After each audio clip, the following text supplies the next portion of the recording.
Fett. Where? Maybe on Disney Plus. Maybe. It's a rumor. Just like every other character is getting a Disney Plus series. Right? I'm sure you're sick of it by now, but hopefully you're not sick of us. Welcome to the Resistance Broadcast, everybody. It's Thursday. I'm John. It's December.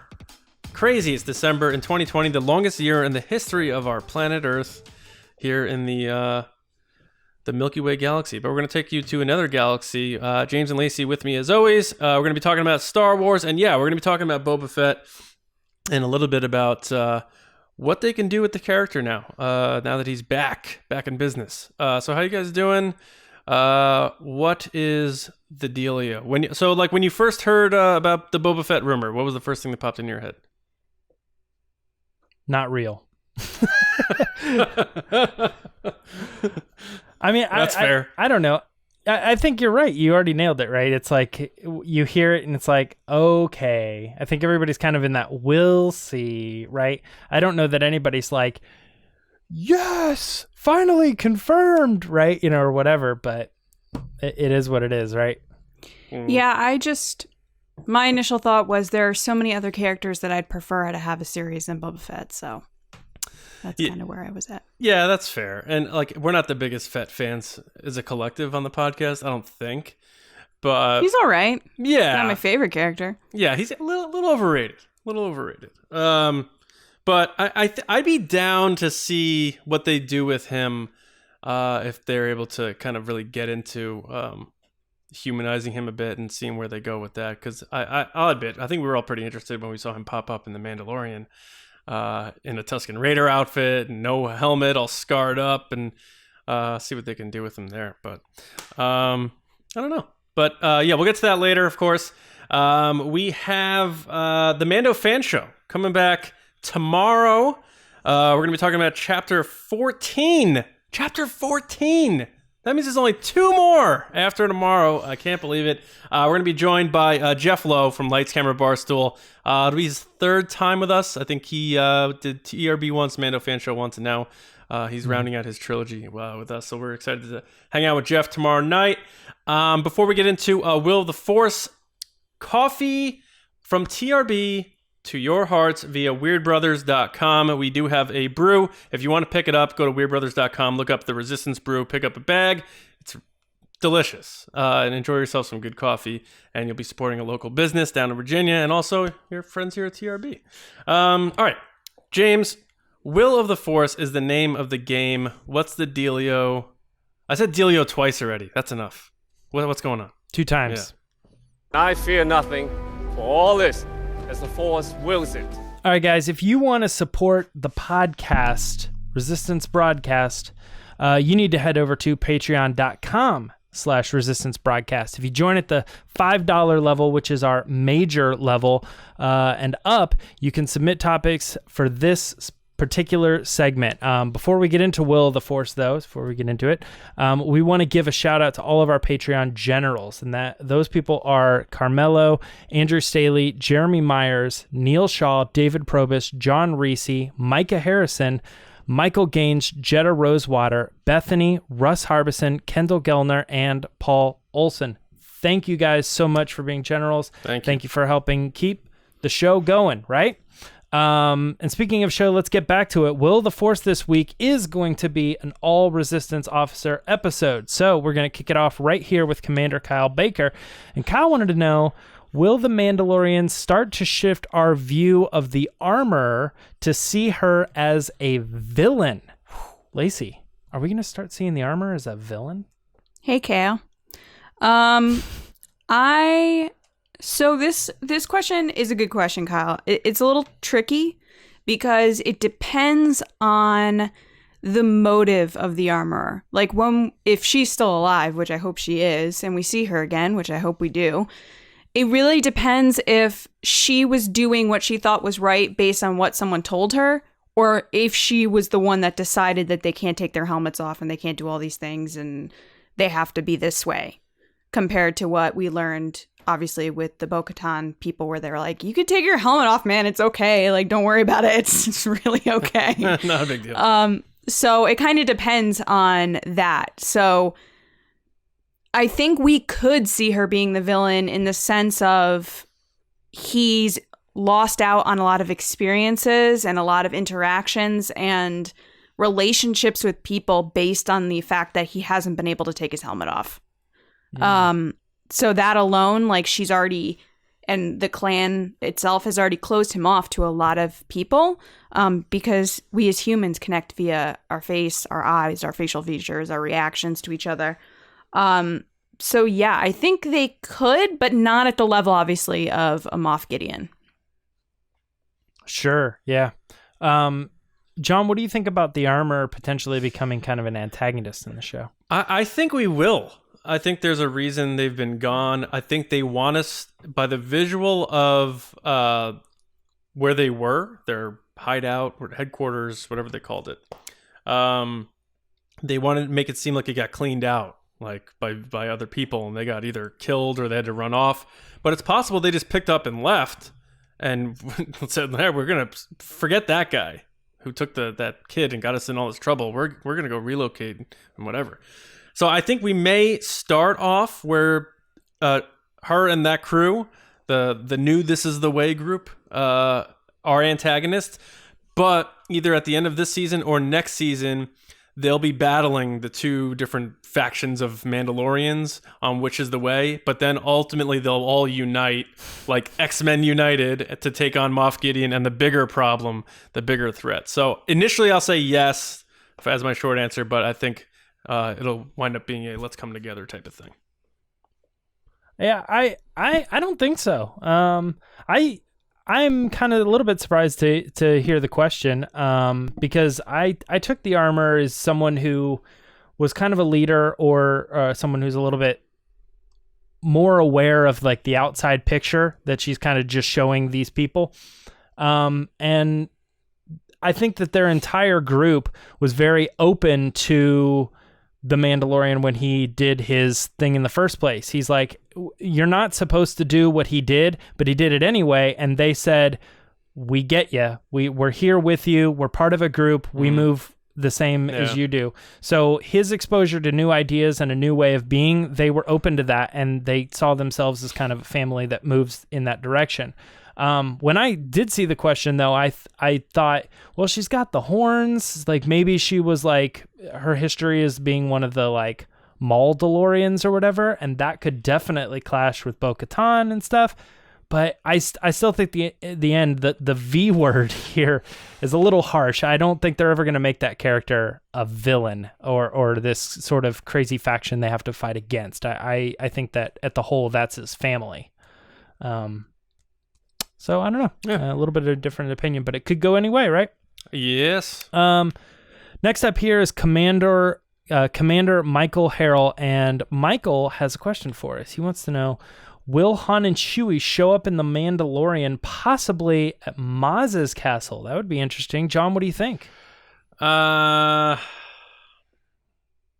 I don't think so.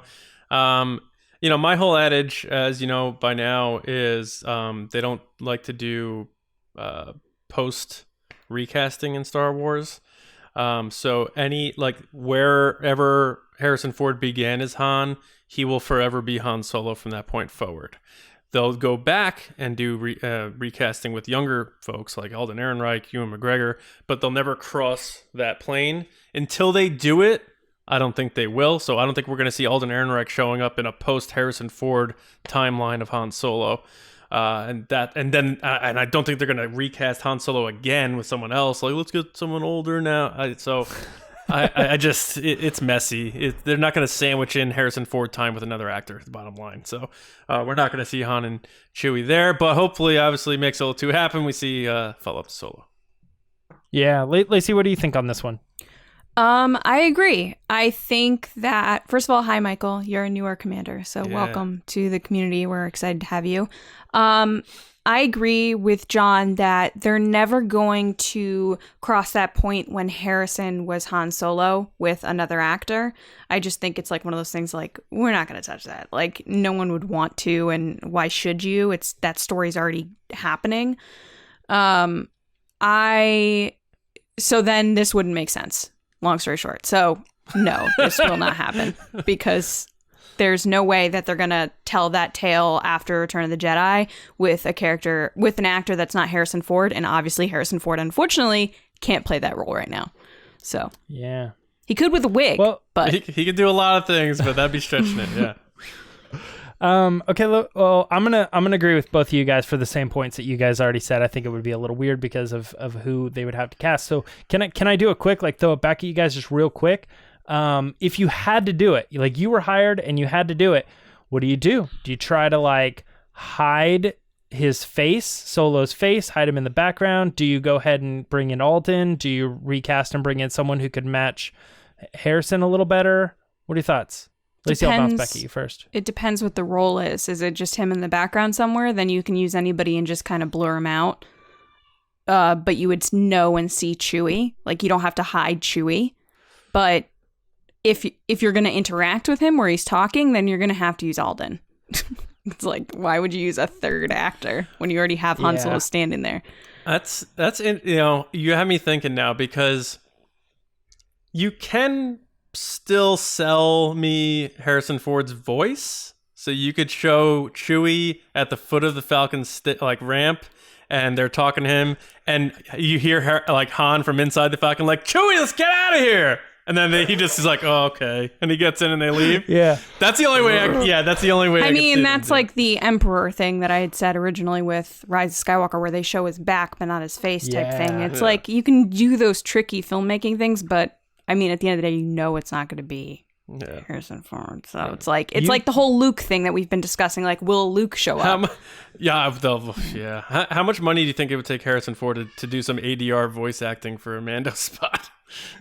He's like, just buy me a new plane. His voice sounds gruff now. He couldn't do it. It is a little gruff. I agree. It's like Mark Hamill. Like, I love Mark Hamill, and he's such a talented voice actor specifically. He can't play young Luke. Him and Carrie, both their voices went way different. That's for sure. Yeah. And that's just life. It happens. Yeah. Yeah. I would, if I had to, I think you're right. I'd probably do some sort of confrontation with Chewie. Chewie goes back up into the Falcon, and the Mando like turns around and he looks up in the cockpit. And for sake of visual effects, let's say it's raining, but you see him through the thing, and he like looks and gives an acknowledgement. But it's total CG. That's what I'd probably do. Yeah. I'd probably bury it, make it look really good, but it's there. You can see his face, and he's in the scene. That's how I'd probably do it. Han's like, what? Why is Boba Fett down there? Yeah, or exactly. A really cool way they could work it in and this would be a tie back to The Force Awakens, is like if Han and Chewie were an option for Mando, and he's like, oh, that's garbage. No. And then just moved on to whatever the next actual choice was. Yeah, like we should take a YT model with these smugglers, and he's like, no, that's garbage. Like, junk. Get it out of here. Yeah, exactly. I like that. All right, let's move on. Major Ash, aka Smash, wanted to know, will we get an extended version of The Rise of Skywalker? Would be nice. This is their add-on here. Would be nice to have it breathe a little more with the extended cut. John, this was going to you first. What do you think of this? Star Wars doesn't roll that way. They don't do director cuts. Here's an extended cut. I mean, they do the special edition stuff, but an extended cut is a different ballgame where you're adding chunks of time to the movie. I really doubt it. Maybe one day they do a special edition thing if they want to update some graphics and whatever, but I don't think you're going to see that. They had their opportunity to do it out of the gate if they wanted to split it or whatever the case was with all those rumors about splitting it up. But now that it's done and out, you got yourself a movie, and people either need to accept it or never talk about it, whatever you want to do. But I think that's pretty much it. That's Lacey, what do you think? Extended version? It says TROS here, but I'm thinking Lord of the Rings. What? It says TROS in the show notes, but every time I see that, and especially in conjunction with extended version, I'm thinking Lord of the Rings. Oh, I associate a 4-symbol movie with LOTR. Lord of the Rings is absolutely perfect. There's nothing wrong with that trilogy, and I will watch it for 14 more hours. That's how perfect it is. Hello, Ash. How's it going? All I could think about was Ash Smash with that name. But yeah. Do you have those? Just knocked my mic over. You just smashed your mic. I did. Do you real quick? Do you have the Hulk green gloves? Hulk hands? The Hulk hands. Yeah. No. Oh, okay. Why would I have Hulk hands? Look behind you. Look at all the stuff you have. I figured you may have a pair of Hulk hands. Ash, while I would really love an extended version of The Rise of Skywalker, because I think there's a lot of parts that kind of, to me at least, could use a little explaining, if not a little ad here, a little ad there. And we know that I guess it's kind of a rumor, but JJ kind of hinted that the original version is like really, really long. So we always want to see what that full version is, but at the same time, what we got is what they wanted us to see. So while I want to be that greedy fan and see it, I don't think it's going to happen, because what you got is what they intended for you. And the fact that the DVD, Blu-ray, whatever 4K version that you bought didn't come with a commentary track, I'm assuming they don't want you to see anymore. And there's no deleted scenes, which is always nuts to me, because I love deleted scenes, commentaries, behind the scenes stuff. I love the documentaries that they do. So it kind of boggled my mind that they didn't have any deleted scenes whatsoever. Not even ones like they did in The Force Awakens, where they're like, Kylo goes into the cockpit of the Millennium Falcon. And yeah, you're like, okay, that does make sense. I don't know why they would add this in there. They had none of that for this. Plus, with just kind of the split on this movie with fandom and fans and everybody else, I think they're just, like you said in your comment, they're letting this breathe. So I don't think you're going to hear about this movie for a while. I think they're leaving it alone as is. I hate to be the guy, but I'm in agreement with both of you. I think that's exactly how it's going to go down. I will say, the fact that they didn't put the commentary, the fact that they didn't put any deleted scenes, the fact that we heard so many rumors about how this one was considering being split and how they shot other stuff, and we know they shot stuff that isn't in the movie because we've seen screenshots from it from books and stuff. They have that content. I think that's where this question starts to come from. Why not? Why didn't they do it just like they did all the other movies? Are they planning something? And it leads to this like weird speculation. What I think would be really cool, and it's not going to happen, I think it would be really cool if when they inevitably decide and that they're going to do episode 10 and move on, that they re-release these movies with potentially improved visuals, but mostly like new added scenes. They release them back in theaters. Force Awakens 1 month, Last Jedi. You mean like Ben Solo survives type scenes? Like what kind of scenes you talking? No, probably not. But put some of these additional stuff that maybe they shot, maybe they were holding on to because they now are in the long-term game with Star Wars. And then when they do that, they can say, hey, we were really happy with the release. We understand that there's still a want for these, and we are going to continue, and they announce episode maybe 10. Rey building her lightsaber. There's so many things, guys, that we just... Big question marks. Yeah. All right, so we're moving on to the next question. Commander Mark, aka Dekine Awakens. Dekine Awakens. I don't know why. Kind of vacants. Exactly. I was thinking of that. Will Moff Gideon learn to access the Force in an unnatural way? Lacey, this one's yours. You get first dibs. What do you think? Mark, I hate this question not because it's a bad question, but because of the repercussions that entail from the answer. In that, if Moff Gideon is trying to get the Force, like, fed into him, like, that just changes the whole idea of the Force to me, and, like, what kind of, like, Star Wars, midichlorian things, I don't know. It just changes all of that for me, and I don't know if I like it yet. The idea that like anybody can just take someone's blood and then just shove it into their system, and then they're like, now I've got magical powers. Like that to me is just wacky. I like to think that what we saw in The Mandalorian was the Palpatine stuff, or the early stages of that Palpatine stuff into other bodies, so that he could then, his spirit can go into the bodies with the midichlorians. So I'm going to say no. I don't think Moff Gideon will access the Force in a natural way.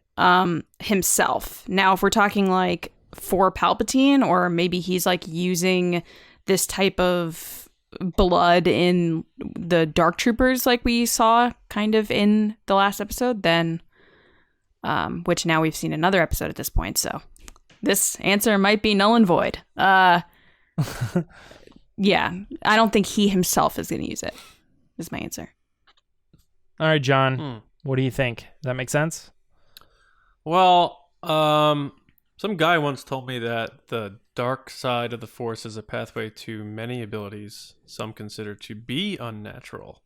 Now, finding those unnatural abilities in an unnatural way is very interesting. But I don't like this idea, because then you really need to go the extra mile to flesh out Moff Gideon. Not only do you need to tell us who he is, where he came from, what his motives are, now you got to show us him learning the Force through this way that they need to explain to us, because it's a new way to obtain the Force. You're putting way too much into what we need to find out about this character, and the way that they're sporadically showing him us and giving him to us, we're not getting a lot of time with him. So I think that would just add another variable that Jon Favreau's probably like, this is going to complicate things too much.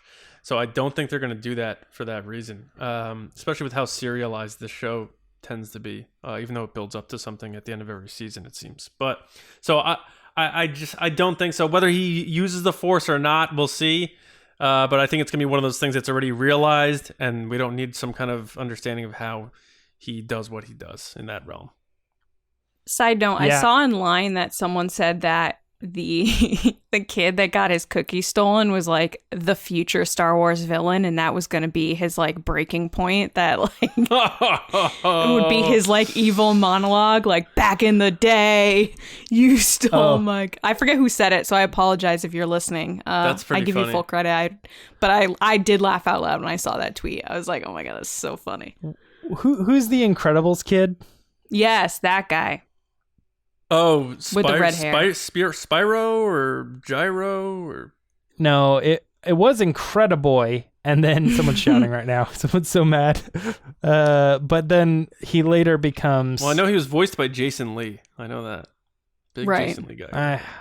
I'll have to look it up here when we finish up this one. But so, Lacey, are you trying to tell me that Luke Skywalker stole Ben Solo's chocolate-covered pretzels, and that's what started this whole problem? No. 100% true. That's another Jason Lee reference. That's all. I think that that could be a really cool story if they wanted to go that route. Syndrome. But I feel that's it. But I think it's too dark and it's too weird, and it like, I've been watching The Boys, and I don't know if anybody watches that, but that almost seems like a plot line of The Boys, that they're doing these like weird sick stuff to these people, or he's trying to get his blood so he can get soup powers or whatever, you know. It's like, I don't know, maybe that's just because it's on my mind, but when I read this, I was like, I don't know. It doesn't have to be like a blood midichlorian thing. I think that's just the way we're going because of recent episodes. But I think that if he has it, he already has it, and that's all that it needs to be. And I think you can do your villain in many other ways, besides needing him to, like, I don't know, force the Force into himself or something. I think he would have used it already if he had the Force. There would have been something he would have done, even if it was something small that would have hinted at it for you. I think right now it'd be an afterthought. Yeah, like, I feel like people are like, I liked him when he didn't have the Force, and now all of a sudden he has the Force. Right, so I'm saying, like, even if he didn't use it a lot, but, like, he threw a stormtrooper in season 1, you'd be like, oh. But, I don't know. That's a good point. That is a good point. But that is, in fact, the last point of this week's Will of the Force. We're going to wrap it up, and we're going to head into the discussion. John, what are we talking about this week? All right, this week's discussion is the future of Boba Fett in Star Wars. Obi-Wan once thought as you do. Before we get into this, we just want to give a shout out to our friends over at Jewelry Brands. Follow them on Twitter at jewelry_brands. And, of course, go to their website, jewelrybrands.shop. They're sponsoring our grand prize for the Mando fan show. Also, you can get 10% off. And it's holiday season. We're in December. We went over this before. A lot of awesome stuff over there at Jewelry Brands, including like light up Millennium Falcon pins, Mando stuff, Baby Yoda stuff. But anyway, check out what they got. They even have Marvel stuff. It's awesome what they have over there. And then at checkout, just use TRB as your promo code to get 10% off. So buy some stuff for yourself if you're selfish, or I'm kidding, but also for gifts around the holidays. Jewelry Brands is awesome, so thanks to that crew over there. And stay tuned tomorrow for another number in your Mando code as we add to the prizes for that bounty. But time to talk Boba Fett. Speaking of non-Force users, they just completely screw up everything, and they're like, yeah, guess what? Now Boba Fett's a Force user too. No, I'm just kidding. I doubt it. No, I know. All right. Boba Fett became a cult favorite character out of the original trilogy due to his quiet and cool ways, and also being the anti-hero renegade bounty hunter with a unique costume that made for a great action figure and Halloween costume, among other things. Since then, the Fett has been called a lot of things. An inspiration for Mandalorians, iconic, overrated, all down the line. Coming off of the cameo in The Mandalorian Chapter 9, rumors have surfaced, as we said at the top, that a limited Boba Fett series is being developed. Assuming this is true, or at least assuming we're going to see more Boba Fett in the future of Star Wars, let's talk about where they can go with the character and what we think would serve the character well going forward for fans of his and people who aren't as big of fans of his. I would say like us.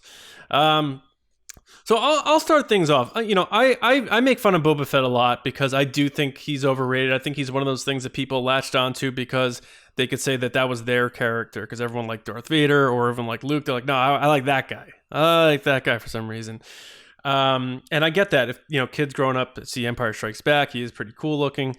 But I will say this. If they are going to bring him back, he is alive. It's canon now. It's official after all those whispers, George Lucas saying he's not dead, all that. I'm down to see Fettdemption. I'm down to see what they can do with the character. I'm down to see if they can flesh him out, humanize him a bit. He does look very cool out of the gate in Mandalorian Chapter 9. So if they want to do a mini-series type of limited run to see where he goes after the events of The Mandalorian and what happened to him post Return of the Jedi and all that, I'm absolutely interested in checking it out. So, we're going to have this discussion under the guise of not necessarily that they're definitely creating this Boba Fett series, but that they will continue to use Boba Fett in some capacity post his appearance in Chapter 9 of The Mandalorian. So, Lacey, you're not the biggest Boba Fett fan, right? Nope. I'm not. So if they do bring him back, whether it's his series or he shows up in The Mandalorian some more, or he shows up in another series in the future, what type of things do you think they could do with the character? What would interest you as someone who's not that big of a Boba Fett fan? So first, my explanation of not liking him before people at home hate me forever. My reason for not liking him is, first of all, I grew up on the original trilogy. I think the first thing people assume of me, because I definitely look younger than I am, but they just tend to assume is that I grew up on the prequels. I didn't. I grew up on the original trilogy. So he's cool in Empire Strikes Back. And I get why a lot of people are like, oh, he's really, really cool. And he's a bounty hunter. And he's just so stoic and quiet because he's so serious. One of my favorite Star Wars films, if not my favorite of the original trilogy, is Return of the Jedi, and dude dies a chump death in that movie. So it's really hard for me to root for him when he dies in such a comical way. It's so funny. From Han Solo being like, Boba Fett, where? And then hitting him, and then he falls into the pit, which, by the way, love that they included that detail on the back of Cobb Vanth, which is Boba Fett's jetpack. That was really cool in The Mandalorian. Yeah. So that is my explanation of why I kind of have never liked him, because I was always like, he's overrated in the sense of, yeah, he was cool for that one movie, but then in the next movie he's supposed to be this really cool bounty hunter guy, and he flies right into this thing, and then it burps after it eats him. It's the most ridiculous death ever. But he's very acidic, that Boba Fett. Apparently. So, that being said, though, the action figures are really cool. I've bought them. I have one. And then they did the Galaxies of Adventures piece of just him. That was the coolest thing I've ever seen of Boba Fett. And I would watch a full movie of that because they made him cooler than him falling into a pit and the thing burping. Like, that's what I think of when I think of Boba Fett. So that being said, I think there is potential to explain his story of how he got out of there, first of all, because that's the big question. Is like, everyone kind of assumes he jetpacked out of there or whatever, but and with the Mandalorian, they talk about how like the acidic kind of spit didn't really hurt his armor, so that's how he kind of survived the Mandalorian and when he went into the Krayt Dragon. So I think they're gonna need to explain how that happened and then what he's been doing this whole time. So that could be an interesting story. My whole thing, and I go back to this from the beginning of the episode, is like, there are tons of characters in the Star Wars galaxy. There's so many characters. And we just had the discussion recently about going back to that familiarity thing of what do fans like? They like what they know. And my response is like, okay, but what other characters can we explore? And they're like, no, we're going to give you this one. Am I going to watch it? Yes. Are they going to do great stuff? Yes. I just can't help but wonder why this character. That's my feeling about it. I don't know. James, where are you at with Boba Fett? I like Boba Fett. Are you a Fett fan? Would you consider yourself part of the Fett fan club? Do you have a fetish? I'm a fanatic. Fetish. No. I don't know. I like him. I can't consider myself like a super fan of his or whatever because I feel like the reason people like him is not so much because of his like short appearances in the movie. They like him because of all the books and the novels and other things in the expanded universe that they built out this character and they made him, in a way, the representation of the Mandalorian culture. Not only that, but also the representation of the bounty hunter world. Because when you don't have subsequent material, you think about Star Wars and you go, oh yeah, man, there's there's the smugglers and there's pirates and there's Jedi and there's also bounty hunters. And your association with bounty hunters is that group that's standing up there. Who's the best one? Well, the one that caught Han Solo, of course. He's the best one. So he is the best of the best in all the galaxy. And if you like that idea of just, I don't know, traveling around and capturing people for money and going on these adventures and stuff, Boba Fett is the absolute representation of that. And then on top of that, all the Mandalorian stuff like we were talking about. I think there's definitely something cool to him for sure. There always has been. That being said, I think this is weird. And I'm talking about the rumor that, they're planning on doing this spin-off show with this character, and it supposedly takes place kind of in between Return of the Jedi and then moves on past the thing. So that kind of is what Lacey was talking about it, or I don't remember which one of you said it, but like giving us a little bit of backstory of how he got to where he is, and then also kind of moving forward with that character. Here's the thing that I don't like about it. You just say, just close your eyes for a second and go, when is he at his prime? When's the best Boba Fett you can do? What's the best Empire? Boba Fett you can do? It's before all this. Yeah, it's before all this. It's definitely in a different era when he's or before with the Empire. Helmet. Yeah, even before Empire. Like that, to me, it's that Solo era, like the original trilogy, but leading up to Return of the Jedi. People are still paying $500 to see 58-year-old Axl Rose and Guns N' Roses. So people will still want to see the Fett, even though he's past his prime. But what's weird to me is I think they're just assuming, they're like, yeah, he had a bunch of adventures, but that's not what we want to do. We want to kind of show you a different side of Fett, like his post bounty hunter world where he's unmasked and stuff, which I can't say is a benefit to me. I get that, because if they did put the mask on him, then all of a sudden, I know it's weird to say, but we've talked about it before, he becomes a Mandalorian ripoff, you know? It's too close to the show that was already successful. Yeah. Also, so it's side note, the Mandalorian having his mask on all the time, everybody knows this from season 1. There's a lot of shots that are not Pedro Pascal. So it makes me laugh when people are like thirsting on him online when they're like, oh, look at the way he walks. I'm like, that could not be Pedro.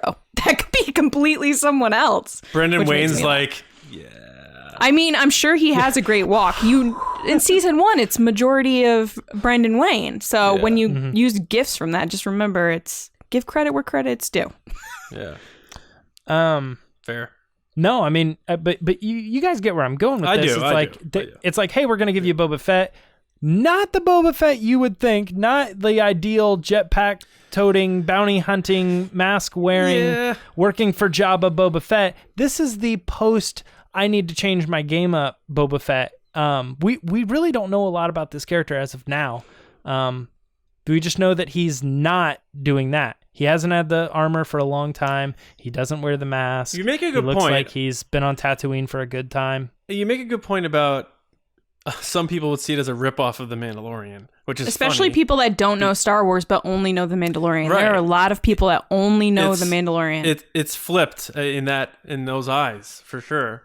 But I do not see in any world where you're going to do a Boba Fett series and not give the people what they want, which is Boba Fett back in his armor. That's the payoff. That's, you know, if you do some type of armor, yeah. If you do a 5-episode Boba Fett limited series, episodes 1 and 2, he doesn't have his armor yet, but he finally gets it, and that's like the climax of the show, and then he becomes Boba Fett again. And maybe the show is about, can he still be that guy after everything he's been through? He's older. He's broken down. The old broken down dog. He's not the sly bounty hunter catching Han Solo anymore. He's lost a few miles per hour on his fastball. And maybe that humanizes him a bit more. Kind of like, Logan? Absolutely like Logan. I was going to go the sports route. I know you're going to make fun of me, Lacey, but... there's those villains in sports and you don't like them and you hate them. But then for some reason, when they're at the end of their career and they're not that good anymore, you almost feel a little bit for them and you almost root for them a little bit. Like the guy from the Vikings? Which guy from the Vikings? What was his name? Brett Favre. Oh, yes. Yeah, Favre.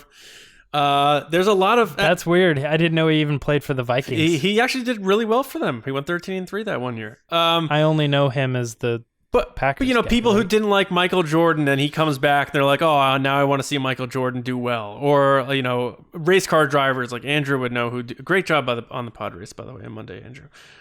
Just that whole spectacle. So now you take it back to Boba Fett. I didn't like Boba Fett. He was this cocky guy, and he never talked. He didn't have any personality. Now you get that side of him who's like closer to the end of his run, and maybe he can do something special and like hit people right here and give you a new way of looking at or appreciating Boba Fett. That like Han Solo in The Force Awakens. That hopefully not that literal in the chest, but yeah, yeah, it's just one of those. He used to hit you in the face. Now he hits you in the heart. Right in the heart. It's just that excites me to think that we can get a side of Boba Fett that we didn't see and have it be something with a little weight to it, as opposed to just being that guy in the background doing the cool stuff. So I don't know, that potential is very interesting to me. But you gotta get him back in his armor. I'm sorry, you gotta. John, you touched on something that I was kind of thinking about this too. Is right here? Oh, yeah, a little bit. I don't know how to word this because I know that true Fett fans would be like, no, he's not a villain, right? Because he's a bounty hunter. He'll take any job. It's all about the payout. He doesn't take sides. But I think we think of him as a villain, generally. He's on the villain side. He's on the bad celebration guy side, right? Right. Celebration, any art, he's always on the bad side. Yeah, that's what I'm saying. He's kind of a bad guy, right? So there's kind of two thoughts here. They do a show about Boba Fett. You either are going, hey, they're doing a show where the bad guy is the lead and he's going to be bad and we're going to see that angle for the first time. Or you think what John was kind of saying and you go, like the Zangief, like, just because I'm bad guy doesn't mean I need to be bad guy. Yeah. Like, he's actually a good guy. And then I start to wonder if, even though that could be cool, I start to wonder if it kind of flies in the face of what people like about Boba Fett in the first place. Like, oh, we're giving you a Sheev Palpatine show. We're going to make him raw, a little, favorable for the fans. It's like, no, like, don't show me his good side. What we like about Boba Fett is that he's the villain. So I don't know which do you think it is, or is there a third possibility? That's like the current thing, right? I mean, kind of humanizing villains is like the hot thing to do right now. Like, I got so mad that Suzanne Collins did like a President Snow book of when he was younger for Hunger Games. Like, I don't care what that murderous guy thinks when he was a teenager or like mid-20s. He did terrible things. That doesn't interest me. So like, I see where you're coming from, James, where you're like, okay, where do you fall in that? Mm-hmm. I don't know. I get into the argument that we've discussed on the show before is like, when do secondary characters just remain secondary characters? That's fair. Like, do you need a Lando show? Do you need a Boba Fett show? Now, again, I will take anything and everything Star Wars and I will watch it. However, the question is, do you need it? Do you need that story explained? Or can it just be left as it is for those fans that maybe have their own kind of headcanon? Like, half of the fun for me as a Star Wars fan is like, right now, like talking of what could happen, what is going to happen, your theories. Right. My favorite period for that was probably after The Force Awakens, when everybody was like, what does it all mean? Yeah. Like, that's what we like to do. We're crazy. So it gets to a point, it's like, do you really need every piece of itty bitty canon and character and backstory explained to you? And some people like that, and that's totally cool. I'm just kind of on the fence of, I don't know if I need that. I can kind of leave it as, okay, I don't need the story of how he got out. He just got out. Yeah, I agree with you there. We don't need to flesh out everybody. It's very important. Secondary characters serve a purpose, and it's not to give them full arcs. We're not going to, I don't think we're getting, a Rose Tico Disney Plus series, which may upset people, but it's just supporting characters are supporting characters sometimes, and it doesn't mean they're not good characters. But Boba Fett, one aspect that we haven't talked about yet is I think it's an easy show to make from a money standpoint because they have Tatooine sets already in California. They got the volume. They have the assets for Tatooine in similar areas where Boba Fett has been. Audience is there, to be fair. The audience is there. There is a diehard following for Boba Fett. Original trilogy, prequel fans. All people have a vested interest in different types of Boba Fett. You don't have to have Tamira Morrison, like we were just talked about, in the costume. He could just do the voice if need be. Maybe do some helmet off shots or whatever towards the end or whatever you want to do there. And then also, and the way Disney is now with money and budgeting, it might be, we're just hearing about this rumor so late in the game. They're like, it's being developed all of a sudden out of nowhere. Maybe they did just say, you know what? Like, this guy has that story. We were going to do the movie with it with Mangold. Let's just we look at this budget here. We can do a Boba Fett series, get it in production, get it out in 2 years, and it costs this much. And they're like, fans like this guy? How much? Right, and the focus is on streaming now. Yeah. Right. And go back even further, John, to Chronicle director Josh Trank. Yeah. Even before the Mangold rumor. We got the Mangold rumor that night. I think it was that Solo came out or something. The Josh Trank thing wasn't a rumor. They mentioned that at Celebration in 2015. Oh, that was real. I know, but I'm saying it goes back even further to like that was out of the gate. One of the ones they were like, all right, we're doing the trilogy. We got to do the Solo thing. We're going to do other spin-offs. It was part of the anthology series. One of those spin-offs, 100% Boba Fett. And it somehow didn't come to fruition. They later, rumors we heard they were moving forward with it again. Maybe not. We don't know. That one is clearly, that's the James Mangold thing you were talking about. And now we're kind of back at it again. We're hearing more rumors, but they've reworked it into a Disney Plus show. Wait a minute. Hold on, John. Where have I heard that before? Yeah. They took a movie for a character that they wanted to do and then reworked it into a Disney Plus show. Obi-Wan Kenobi. Yeah, and that's Solo a Star Wars story via Bob Iger saying, "You're welcome, Disney Plus," because that all chain reacted off of that.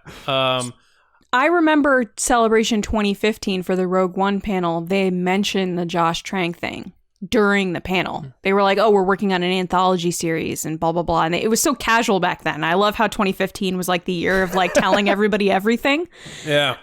And it was just like, "Oh yeah, casual anthology series. We're doing, we're looking into Josh Trank with Boba Fett," and everyone was like, "Ooh," and they're like, "That's what it was." And they showed a bunch of Rogue One stuff, but then Fantastic Four came out that year, and they were like, "No, you're not doing that anymore." Was that the I want to add in like Fantastic Four? Back to the Future right now. It's like, we have to go back. Yeah. Like, Kiri Hart's like, "We have to go back and I have to remove every comment I made in 2015. Which Fantastic Four did he do? He did the Michael B. Jordan one. So that wasn't the one with Jessica Alba, right? No, that was the Jessica Alba ones were way before that. This was the that new was Chris kind Klein, or no, what's his name? Not Chris Klein. Chris Evans. Chris Evans. Chris Klein. So the Josh Trank one was the one that literally Josh tranked at the box office because I see what you did there. It was just really, really bad. Yeah. Which is funny because in the past year he did make a comment about it on Twitter. Like someone said something like, "Name one movie that didn't go how you wanted it to go," or something like that, and he was like, "I got this." Yeah, I remember that. One other thing I'll say about Boba Fett in terms of like the villain thing, if you're gonna separate Star Wars characters and say we're doing two dodgeball teams, which team are you on, Boba Fett? It would be villains. But in fairness to Boba Fett, he's a man for hire. He works for people for money. That's what I was saying earlier. Yeah. He does villainous things, but to him it's a job. Just like that bounty hunter Zam Wessel, who Django killed before she spilled the beans to Obi-Wan and Anakin. She said it's just a job. Like it's just a job to these people, just like assassins and hitmen. And then you could play the angle like, he's the son of a murdered father and Mace Windu murdered his father. Like you can take it from that point of view too, and he carried that with him his whole life. You can make Boba Fett, people are going to say he was always interesting. Shut up, John, you're an idiot. You can make him from a human level, a clone level, maybe the best clone because he's a pure clone, a very interesting character late in his life. And as we're fleshing this out and talking about it from the budgetary aspects, the story aspects, and even as not that big of Boba Fett fans, I think this is getting me more interested in the idea of them doing something. How it pans out and how they tell that story, I don't know. Who do they surround him with in this era? Is it all? It literally new people, sounds or? like the Mandalorian and Logan had a baby. Yeah, and I want to see that. I don't know. Yeah. This is weird to say, but like, I wasn't a fan of Logan. Oh yeah, I thought that movie was No. great, but I wouldn't me want to too. see like a regurgitated version of it. Yeah, I actually like. I used to like the X-Men movies, and then they kind of like wore out on me. And then I went back and rewatched the ones I did like, and I was like, yeah, these weren't good either.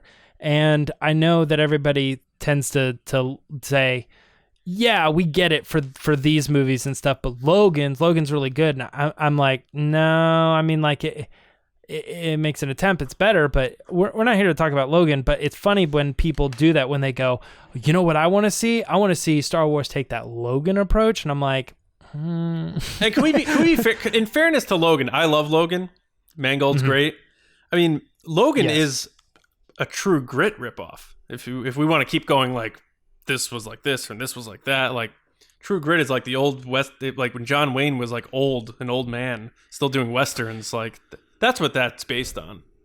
So the interesting thing to me, okay, we're going back to the Boba Fett's a villain, but he's not really a villain. He's a man for hire. He does good things. He does bad things, right? But very few Boba Fett's, that's how ingrained he is. Very few bounty hunters in general, anytime ever in Star Wars, they're hardly ever doing the good thing.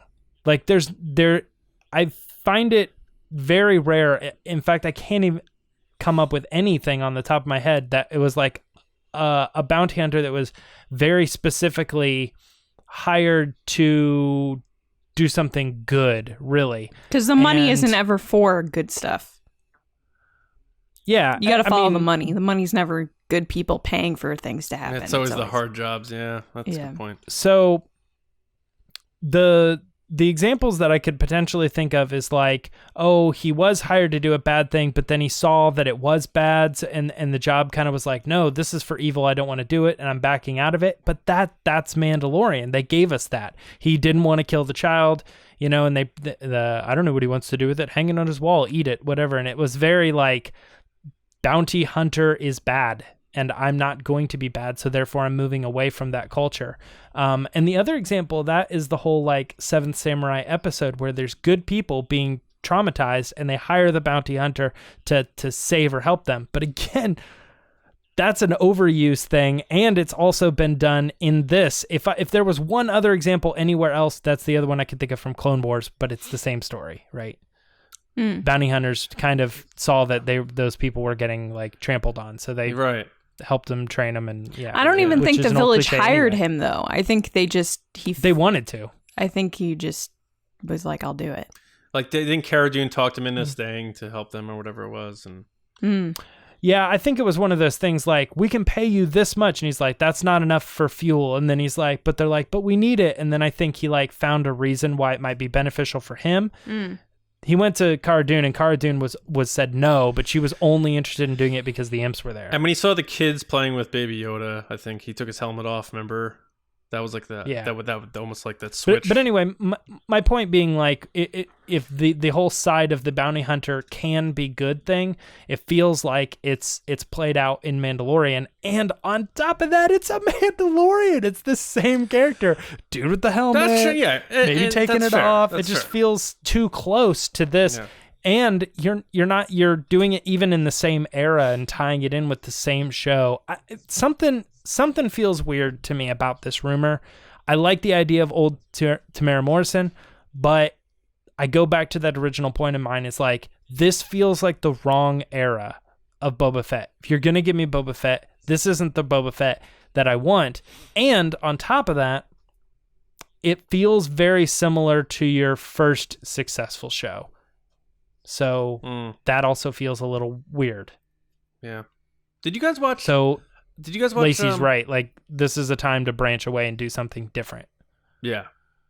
Did you guys watch like Sons of Anarchy? You guys watch that show? No, I did not.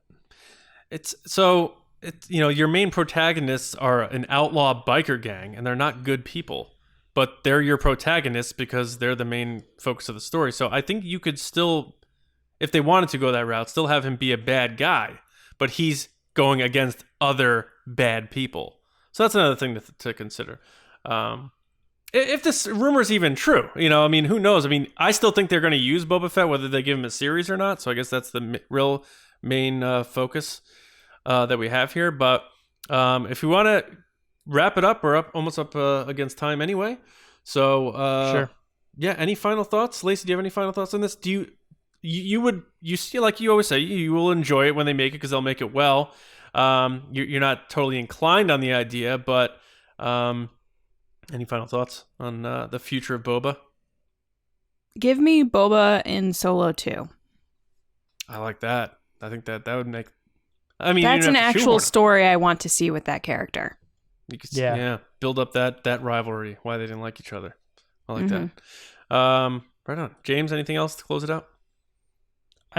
She just put into words exactly what I was like always alluding to. Like, I didn't want to get into that, but like, yeah, I've been hammering on this isn't Boba Fett in his prime. And if you're going to do Boba Fett in his prime and you're going to link it to some sort of property in the Star Wars world, I'd rather it be somewhere in the era of Solo. And I'd rather be able to pull in some of those characters if need be and really give a secondary vibe to that thing. If you're doing Boba Fett standalone, if you're doing Solo 2 or Han and Solo, The Adventures of Han and Chewie, or you know what I mean?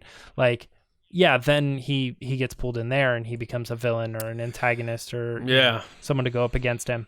But again, I just feel like it's the wrong era, but we're all in the same boat. Like, we're going to see it and we're probably going to be like, I'm not 100% on this, but I'm 80% on this. And I like it. Yeah. This is cool what they did. I'm glad we're getting it. Then we'll have to do the Boba Shoba. the Boba Fan Shoba. I don't know. I do agree with you guys on Solo too, though, because it would just make too much sense. It's not one of those things you have to shoehorn in like C-3PO and the Phantom Menace. I will dig on that for the rest of my life. I apologize, Phantom Menace fans, but and I forget how to dig back on this. I had heard that either Lord and Miller wanted Boba Fett to appear in Solo originally, or their plans were to have him be in a follow-up. But I mean, obviously, if they're going to Jabba's palace, you're probably going to see him there anyway. So yeah, I agree. That makes a great deal of sense. So hopefully they make Solo 2 happen, and there's your Boba there as well. So, but we want to know what everyone out there thinks. Are you a Boba Fett fan, first and foremost? If you are, we hope you enjoyed it from our perspective as not the biggest of fans, but we like Star Wars, so we like Boba Fett. Let us know what you would want to see from Boba Fett post Mandalorian. Do you like the idea of him appearing in a Solo 2? Jabba's palace. We know he's there. We know he works there. Makes sense. Where do you want to see Boba Fett in the future of Star Wars? And do you buy that rumor that they're making a limited series? So all that stuff, hit us up in the comments on YouTube, of course, on Twitter at RBATSWNN, and email us if you are a little shy, resistancebroadcast@gmail.com. But either way, is Fett-demption coming? And we'll find out. But speaking of Twitter, though, we are going to hear from you with a different type of twist on some fun stuff here in Resistance Transmissions. Lacey, what's up? All right, guys, it's time for Resistance Transmissions. So as you guys know, every week, John puts up a crazy, wacky situation, and you guys give your answers. And I don't know what the scenario is. I don't know what you said. And we see what happens. So this past week, you guys said, or we said, pick an animated canon Star Wars character, and who would you cast to play them if they were brought to live action? And don't do Ahsoka for obvious reasons. All right, first up is Adam Odell at Odell Adam. Hey, Adam. He said, I think Lars Mikkelsen would do a fantastic job as live action Thrawn. To me, this is another situation where it would make sense to have the voice actor make the transition, which is not always the case. Yeah, that's a good. That's a good pick. You know, I've also been kicking that around. Like, I'm not trying to throw anything out there on top of you guys, but that I thought would be maybe a good Kessel run down the line is like our picks for characters that voiced characters initially, that if they were brought to live action, they would be capable of playing the role, or we would think it'd be a good pick, like our top 12 in that category. Yeah. And Adam brings up a good one here. Of course, I thought he was going to say Ahsoka, just because that's Adam's personality. It sure is. Next up is Mello. Hey, Mello, at a Gray Jedi. Mello. And he said Asajj Ventress by Karen Gillan, which is a very Guardians of the Galaxy choice. Is it because she's already bald? This got a lot of this was a very popular. It got like 40 likes. This was a popular pick, Mello. Next up is Silver Dragon Blade at Jetta Rosewater. Hey, Jetta, who said Helen Bonham Carter as Mother Talzin. Ooh. I thought that was so brilliant of a choice, because there is that weird Tim Burton-y vibe with that character, and Helena Bonham Carter is like the female Evil Tim Burton person, actor. So yeah, Is his wife? I think they broke up, unfortunately. Oh, yeah. Next is Pedro Calderon at That Mofo Pete. And Pedro said, I think Daniel Craig would make an awesome Cad Bane. Oh. Daniel Craig can do whatever he wants. See what I mean? Like a lot of these, you're like, yeah.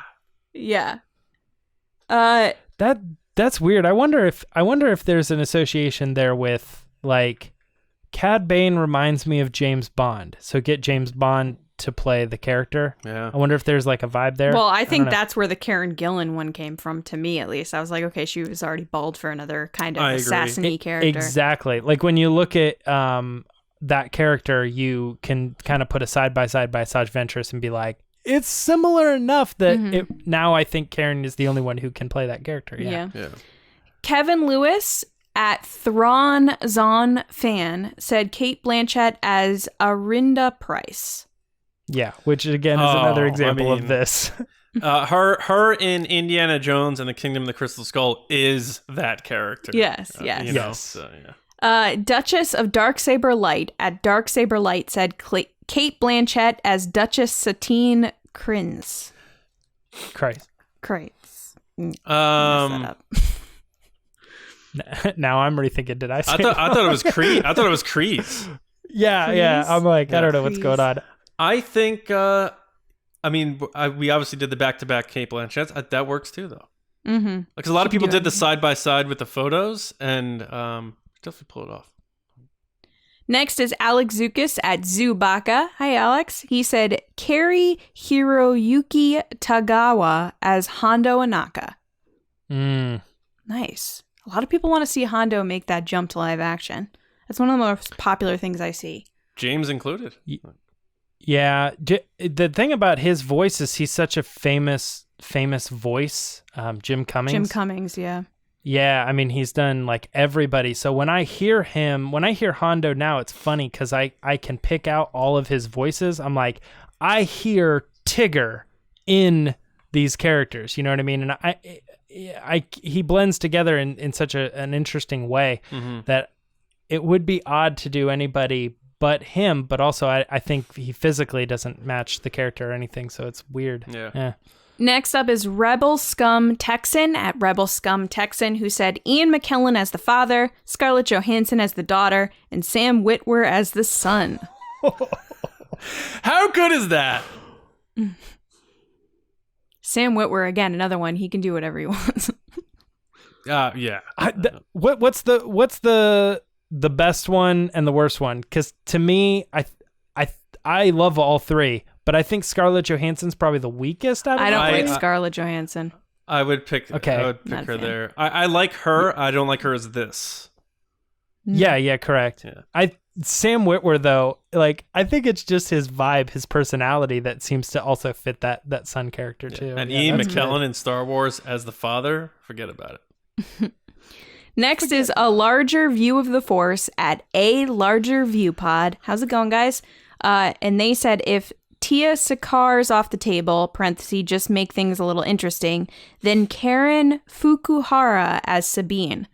This is an interesting choice, and I also found it interesting this past week, the rumors of Naomi Scott being rumored to play a role in Kenobi, and a lot of people were saying it would be Sabine, and I was like, I love Naomi Scott, so I could see it. Sabine would be too young to be in Kenobi, though. Oh, I don't know if that's... People were just... That's the first thing they jumped to, but I just like Naomi Scott. Everyone just like... Anytime someone's rumored to be in something... It's Ray's mom. Yeah. It's Sabine. Now it's Sabine. Yeah, it's moved to Sabine. Or just insert Rebels character. Yeah, right. Next up is Mello again. Hey, Mello. He's back. He said, a gray Jedi... or at a gray Jedi, he said, okay, I've got one more. John Cena as the Force, quote, you can't see me. Oh, Mello. I thought that was fantastic. It's true.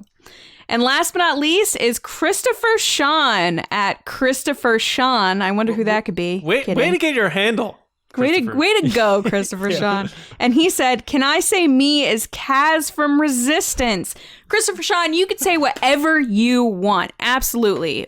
We actually thought you should have been in The Rise of Skywalker. That would have been such an easy cameo. It would have been super cool. And they should have done it. You just flying by being like, I'm here. He made the novel.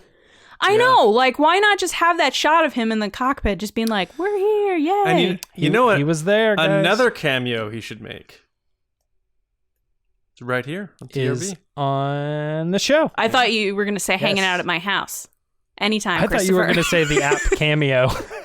I'd hang out with Christopher Sean. That'd be He seems awesome. so cool. Absolutely. We Yeah, can come on do the those really pods. funny, awkward soap opera stares where they have you stare for like 10 minutes. Yeah. I love those. Anyway, guys, thank you so much. If you want to be on the show, a part of Resistance Transmissions, you can follow us on Twitter at RBATSWNN. And just look out for the scenario. It's usually about Tuesday, Wednesday. You can also just look at the hashtag Resistance Transmissions, and you could be on the show and be amongst amazing people like Christopher Sean. John, back to you. And us. Oh, I just meant Christopher Sean because he's way cooler than me. Oh, yeah, me too. Thank you to everyone for listening or watching, being a part of TRB. We love all of you, all the support, all the new people that have joined us. We hope you've been enjoying the podcast. Make sure you do subscribe to the show because we're still in the heart of Mando season, which means the Mando fan show's going on. We're doing another episode tomorrow night, live 8:30 East on youtube.com/Star Wars Newsnet videos, talking about Chapter 14. Jeff Lowe from Lights Camera Barstool will join us for his third time on our show. To talk about that chapter. We're going to have a good time with him. Make sure you check in with us live because the live chat is always such a good time. People have such a great time there. Get your Mando code. But if not, this is why you subscribe because it'll still be on the podcast apps, on the channel, and you get 2 episodes of TRB Mondays and Thursdays. So 3 times a week you're getting us. So you have to keep up. And how you do that is by subscribing, getting your notifications. So YouTube, hit the little bell. Spotify, SoundCloud, Apple Podcasts, Podbean, wherever you get your audio podcasts, subscribe to TRB and share it with a friend. There's people like Star Wars out there who don't even know Star Wars podcasts exist. Send a link, copy, paste, send. Check out this podcast. Let's have something else to bond over. These 3 people right here. Okay? John, you know what's funny is podcasts are so much better when you have someone that you regularly talk to that also listens to it. I agree. Because you can be like, dude, what'd you think of Lacey's viewpoint on that? I agree. You know what I mean? It's so much better because you can go outside of the podcast and chat with other people about it. It's funny you said that because when you said, dude, what do you think? The first thing that popped in my head was like how dumb Lacey was last week. That's literally what I thought. And then you said my name and I was like, oh no, he's in my head. Oh, you guys. Make sure you're also going to StarWarsNewsNet.com every day for all of your Star Wars news. That's pretty much it. Last thing. Teespring.com/store/resistance broadcast for all of your gear. You can't get this because it's one of those special things when we do the virtual cantinas, but we're going to be doing more virtual cantinas. So don't worry about that. But you get your like maybe really stuff. soon. Yeah, very soon. But you can get this Makes Solo 2 Happen pin. Go to teespring.com/Make Solo 2 Happen pin. Get your Make Solo 2 Happen pin and spread the word to Make Solo 2 Happen because one day we want to be able to say we're not doing that anymore because they made it. So that's it for us, though. We'll see you tomorrow night in the Mando Fan Show and Monday on. What's the phrase? We haven't done one in a while. Oh, we need a closeout phrase. Yep. Make it hashtag Boba Fett and maybe YouTube will pick up. What something. about, like Lacey said before, Boba Fetish? Boba Fetish. Boba Fetish? Boba Fetish. Yeah, I like that. Boba Fetish in the comments. Weird. Yeah, whatever you gotta do, or hashtag it. But yeah, for James Lacey and myself, we'll see you next time right here on the Resistance broadcast and tomorrow on the Mando Fan Show. See you around, kids.